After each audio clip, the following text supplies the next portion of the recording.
안녕하세요, 한승열입니다. 이번 시간에는 주식과 부동산에 대한 제 견해를 말씀드리고자 합니다. 제 주변에서 향후 부동산이 더 오르는가에 대해서 궁금하신 분들이 많은데요. 혹은 앞으로 얼마나 떨어질까에 대해서도 관심이 많습니다. 결론부터 말씀드리면 향후 4년까지는 하향 추세로 계속 진행될 것이고, 강남 및 서울 주요 지역은 최대 기준 10에서 15%, 그 외 수도권 지역은 15에서 20%, 비수도권 지역은 20% 내외로 떨어질 거라고 예상하고 있습니다. 어디까지나 제 예상임을 말씀드립니다. 주식이나 부동산의 가격은 당연히 주변 시세에 영향을 받겠고요. 이러한 시세는 국가 경제에 영향이 가장 크겠습니다.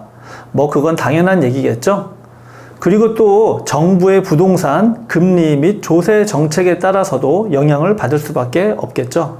우리가 경제의 미래 예측을 한다는 건 쉽지 않겠지만, 과거의 경험을 통해서 미래의 가격 예상을 어느 정도는 가늠할 수 있겠는데요.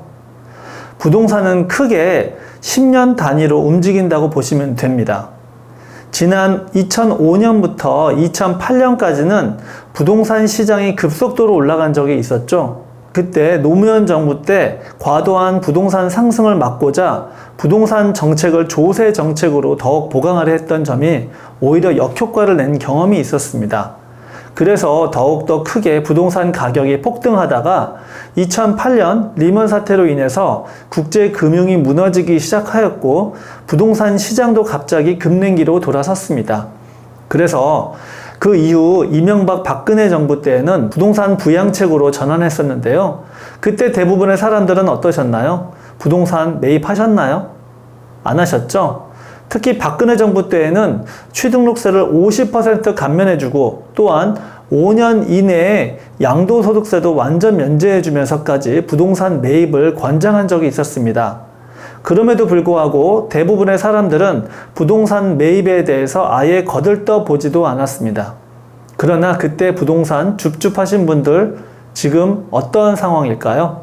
굳이 대답하지 않더라도 짐작하실 거라 생각합니다.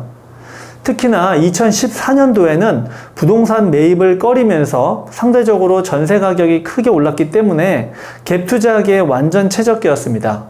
예를 들어 평소에 1억 원을 가지고 있는 사람이 1기 신도시 주변 소형 아파트를 갭 투자해서 평상시에 2채 살 거를 그때는 5채까지도 구입할 수 있었습니다.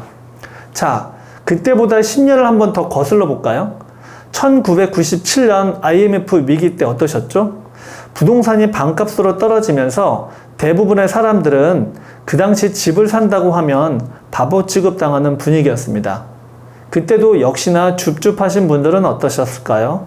그것 역시 말 안 해도 뻔하겠죠? 2022년 지금 현재 기준으로 미래의 상황이 어떻게 전개될지를 한번 과거의 경험들을 통해서 예측해 보시기 바랍니다. 또다시 반복된 과오를 범하지 않도록요.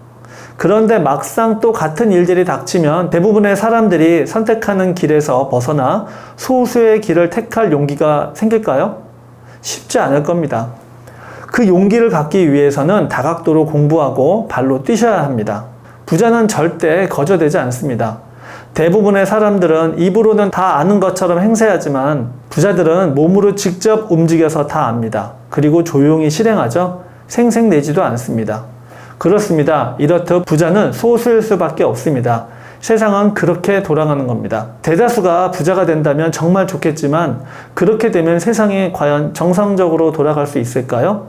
정말 안타깝지만 현실적으로 누군가는 불행해야 세상이 정상적으로 돌아가는 거라고 생각합니다. 그래야 대부분의 사람들이 꺼려하는 3D 업종의 일들을 누군가는 도맡아서 해야 하기 때문이죠.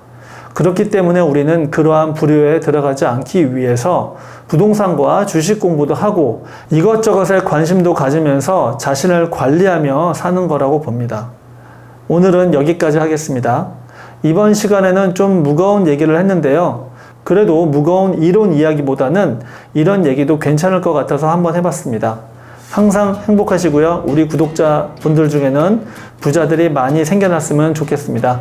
여러분 감사합니다. 구독, 좋아요는 여러분의 사랑입니다. 안녕.